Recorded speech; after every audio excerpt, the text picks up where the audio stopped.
దేవుడు నీకు కావాలని కొన్ని మొట్టికాయలు వేస్తాడు.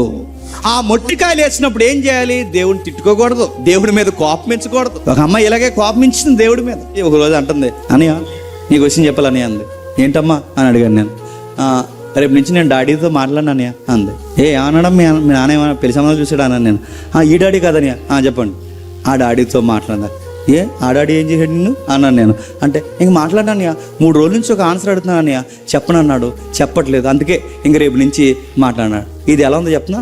ఇప్పుడు ఈవిడి గారు మాట్లాడకపోతే పరలోకం సింహాసనం కంగారు అయిపోయి దేవదూతలన్నీ బెక్కమొహం వేసేసుకుని, దేవుడు ఏంటి నా బిడ్డ 2 రోజుల నుంచి మాట్లాడలేదు, అయ్యో కంగారు మరి ఎక్స్ట్రా అంటే మరి చెప్తున్నాను. దేవుడిని బెదిరించాడు, కోపించేస్తున్నాడు ఎవరి మీద?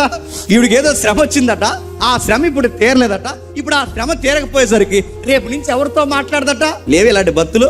మరి ఎందుకురా సంఘం మానేసామంటే, ఇంకెందుకండి, ఇంకెన్ని సంవత్సరాలు సంఘానికి వస్తే ఇంకా మాకు ఏం మంచి జరిగిందని వస్తామండి, అందుకేనండి. చెప్పండి.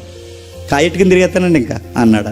నేను అడుగుతున్నాను, కొంతమంది లేరు, వాళ్ళు అనుకున్నది జరగకపోతే దేవుడిని వదిలేసిన వాళ్ళు లేరు, వాళ్ళు అనుకున్నది జరగకపోతే తాగుబోతులు అయిపోయిన వాళ్ళు లేరు, వాళ్ళు అనుకున్నది జరగకపోతే పూర్తిగా భక్తిలో అయిపోయిన వాళ్ళు లేరు, వాళ్ళు అనుకున్నది జరగకపోతే దేవుణ్ణి ఎక్కిరించే వాళ్ళు లేరు. అంటే శ్రమ వచ్చినప్పుడు దాన్ని ఎలా డీల్ చేయాలో తెలియకపోతే మట్టిలాగా వ్యవహరిస్తే గట్టిగా రాలిపోతావు, మైనులాగా లూజుగా ఉంటే కరిగిపోయి నాశనం అయిపోతావు. అదే బంగారం లాగా రోజు రోజుకి శ్రమను ఎదుర్కొంటే బాగానండి, మట్టి నుంచి బయటకు వచ్చిన మేలు బంగారంలా మారి